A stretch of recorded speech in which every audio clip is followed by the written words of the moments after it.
Allez, salut à tous les amis. Aujourd'hui on se retrouve pour une nouvelle vidéo, c'est Glacium 2.0. Aujourd'hui on se retrouve pour ma première vidéo en quelque sorte, pour un tuto redstone, faire un T-flip-flop. Vous allez me dire qu'est-ce que c'est qu'un T-flip-flop, Glacium? Et ben un T-flip-flop, je vais vous expliquer tout de suite. Alors, dans Minecraft vous connaissez tous le levier, bien sûr, qui active de la redstone, pouf. Pouf, pouf, pouf. Activé, pouf. La redstone reste toujours activée. Ouais, c'est magique. Désactiver, machin.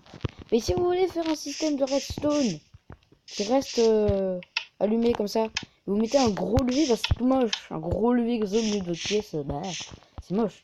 Je vais vous mettre un bouton. Mais un bouton, ça dure qu'un petit instant. Et donc, enfin, non, je n'ai pas trouvé, mais je vais vous expliquer le moyen de faire en sorte qu'un bouton marche comme un levier. Donc par exemple, vous allez appuyer sur le bouton, la lampe va rester allumée, et dès que vous allez réappuyer sur le bouton, elle va s'éteindre.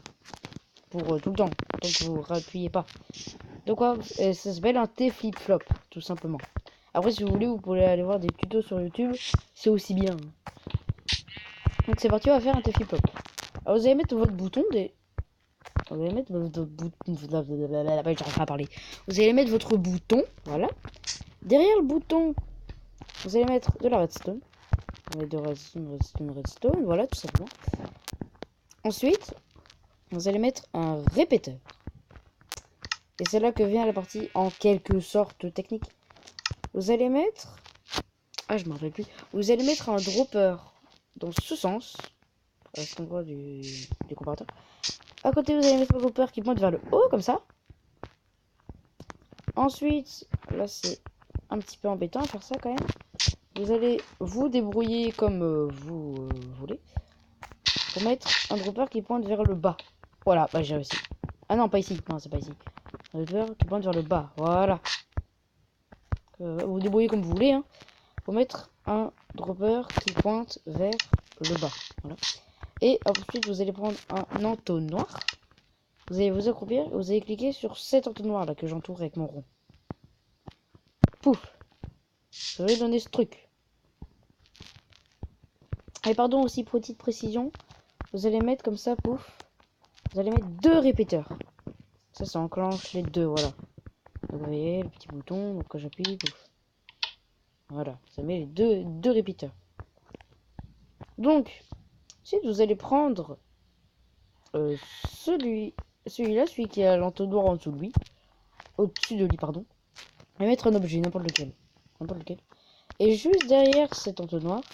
Non, pardon, c'est l'inverse. C'est l'entonnoir qui est juste à... C'est le dropper qui est juste à côté. Voilà. Vous allez prendre un comparateur. Vous allez le mettre juste à côté du dropper où il y a un objet dedans. Donc ça va allumer le comparateur. Il est allumé, vous voyez. Parce qu'il y a un objet dedans. Si j'enlève l'objet, pouf, il s'éteint. Donc vous allez mettre un objet. D'ailleurs, vous allez mettre un répéteur pour pouvoir bien alimenter le système. Et vous mettez votre système de redstone, voilà, comme ça, pouf, pouf, pouf, pouf, pouf, pouf, pouf. Vous mettez la lampe. Là, vous voyez, la lampe, elle est toute allumée. Et si vous appuyez, elle s'éteint. Et si vous rappuyez, pouf, elle se rallume. Et elle reste allumée. C'est magique, c'est la magie d'un T-flip-flop. Et vous pouvez rappuyer, ça s'éteint. Vous pouvez rappuyer, ça se rallume. Après, il y a d'autres techniques, hein, peut-être plus simples, peut-être plus compliquées, comme vous voulez. Désolé pour les bruits. Et moi, je vous ai montré ma technique pour faire un T-flip-flop. Voilà, c'était mon petit tuto, les amis. Je vous propose, c'est bien sûr comme vous voulez, de lâcher un petit pouce bleu, votre plus beau pouce bleu, même si vous y arrivez, parce que c'est très compliqué de mettre un pouce bleu. Vous cliquez sur le pouce qui pointe en l'air, et c'est tout, en fait. Et vous vous abonnez, ça me fera toujours plaisir, parce que je suis un petit youtubeur. Et du coup, moi je vous dis à la prochaine vidéo. Salut, salut!